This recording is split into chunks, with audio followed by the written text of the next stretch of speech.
Գյորջյան Կասկադ 60 ամիս փուլային վճարում բազմաթիվ առավելություններ։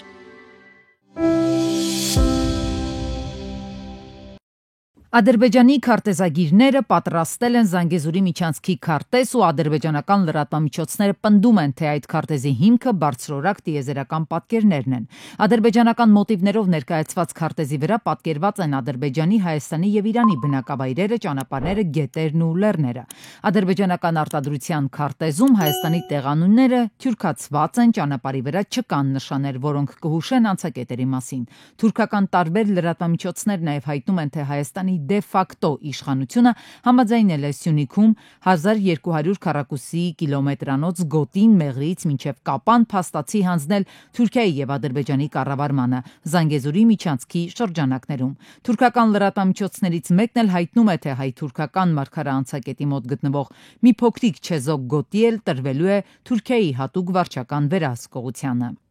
Տեսնում եք արդեն Մարգարեի կողմից տարածքի մասին է խոսում, այսինքն բանջները ավելանում են, իրենք նոր բանջներ են ավելացնելու։ Այն որ մի այդ խոսքը հայերենով խորժակը ուտելով է բացում, այդ է հենց իրենց մոտ։ Մարգարեի կամրջի բացման մասին քննարկումներն արդեն 2 տարի է ընթացքի մեջ են։ Սպասում են, որ այն բացվելու է երրորդ երկրի քաղաքացիների եւ դիվանագիտական անձնագրեր ունեցողների համար։ Ամբողջ այս գործընթացը գնում է այնպես, ինչպես որ թուրքերն են ցանկանում։ Մարգարեի կամուրջը դեռևս չի բացվի իմ կարծիքով, որովհետև դեռ շատ բան կա այդտեղ անելու, այդ թուրքական ինչ-որ պայմաններ կան Թուրքիայի կողմից, որ պետք է կատարվի Հայաստանի կողմից, դեռ Ադրբեջանի խնդիրը ավարտին չի հասցվել։ Սյունիքով անցնող ճանապարհի Թրամփի ուղու վրա ըստ թուրքագետի արևմուտքի թաթն է դրած։ Զուր չէ, որ Թրամփը փորձում է սիրաշահել Թուրքիային։ Խոսքեր շռայլել նրա հասցեին, որ Էրդողանը հզոր է, իր ընկերն է։ Եվ Ամերիկայի կողմից քանի անգամ ասվել է, որ այդ տարածաշրջանում Թուրքիան է տոն դվողը եւ իր խոսքերով պետք է առաջնորդվեն, որովհետեւ Ամերիկան եւ Թուրքիան շատ լավ ստրատեգիական պարտներներ են իրար հետ եւ իրար հետ համագործակցում են։ Թուրքական աշխարհը հիմա էլ խոսում է ոչ միայն Հայաստանով անցնող ճանապարհների, այլև տարածքների մասին։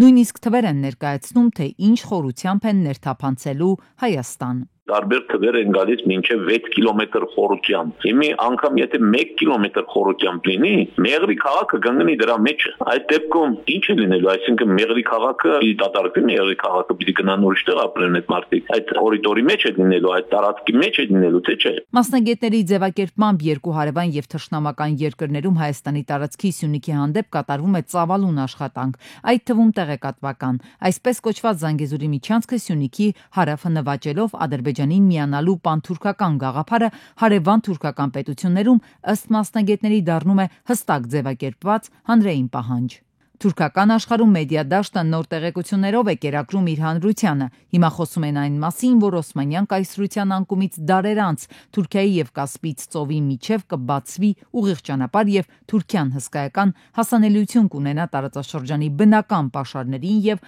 առևտրային ու լոգիստիկ ուղիներին, մինչեւ Կենտրոնական Ասիայի թուրքական երկրներ։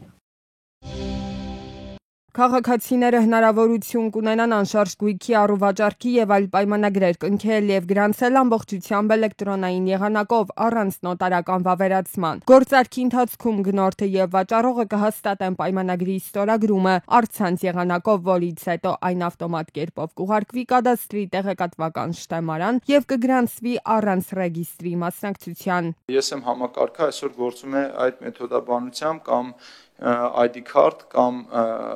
eSIM card, որով ինքը կարողանում է համապատասխանաբար թվային ստորագրություն դնել։ Մենք արդեն իսկ ինտեգրել ենք, տեստավորել ենք այդ ամեն ինչը, մեր բազաները աշխատում են առանց որևէ խնդրի, ներկայությամբ էլ յուրաքանչյուր քաղաքացիների համար գործում է անձնական գրասենյակը e-cadastr.am կայքում եւ երբ որ քաղաքացիները մուտք են լինում այդ կայք, խիստ նույնականացման ռեժիմը անցնում են համապատասխան թվային ստորագրությամբ, ապա իրենք այնտեղ կարող են տեսնել այս պայդրությամբ իրենց անվան տակ գրանցված բոլոր անշարժ գույքերը։ Ինքնակամ շինությունների Հայաստանի բազմաթիվ բնակավայրերում ամեն քայլափոխի կարելի է հանդիպել։ Երևանում օրինակ բազմաթիվ նման ավտոտնակներ կան։ Կադաստրի կոմիտեի նախագահի խոսքով մինչև 2005 թվականը ինքնակամ շինությունները հաճախ օրինականացվել են առանց հողի նկատմամբ սեփականության իրավունքի, ինչը ներկայումս օրենսդրությամբ բացառվում է։ Այսօր նման հարցերը կարգավորվում են համայնքների գլխավոր գլխավոր հատակագծերով։ Ինքնակամ շինությունների հաշվառման նոր փաթեթը արդեն ուղարկվել է կառավարություն, եւ դրա հաստատումից հետո այն կներկայացվի ազգային ժողով կարգավորումների նոր փուլ ապահովելու համար։ Եթե կլինեն մարդիկ մեր Հայաստանի Հանրապետության քաղաքացիներ, ովքեր որ ժամկետային բաց թողել մոռացել էին, թող ուշադիր լինեն եւ հավանաբար եկող տարվա որոշակի հատվածում իրենք ունենան հնարավորություն հաշվառելու։ Հիփոթեքային վարկավորմամբ կնքվող պայմանագրերում են փոփոխություններ սպասվում։ Առաջարկվող նախագծով հնարավոր կլինի այսպիսի պայմանագրերը իրավունքի պետական գրանցման ներկայացնել առանց նոտարական վավերացման։ Հիմնավորումը հետևյալն է. բանկերն ու վարկային կազմակերպությունները մինչ վարկ տրամադրելը իրականացնում են անհրաժեշտ ուսումնասիրություն։ Մենք տալիս ենք հնարավորություն, երբ որ քաղաքացին, ով ուզում է գույք ձեռք բերել, վաճառողն է եւ համապատասխան գործարքը կնքվում է հիփոթեքային վարկավորմամբ, ապա իրենք իրար մեջ այդ երրակողմ պայմանագիրը ստորագրեն եւ էլեկտրոնային համակարգով բանկը ներկայացնի կադաստրի կոմիտե իրավունքի պետական գրանցման։ Այսպիսով Հայաստանից դուրս գտնվող անձը կարող է ներդրում կատարել Հայաստանի Հանրապետությունում գտնվող անշարժ գույքի մեջ առանց լիազորագրի եւ ներկայացուցչի։ Իդեպ քաղաքացին ինքը կարող է որոշել պայմանագիրը կնքել նոտարական վավերացման եղանակով, թե առանց դրա։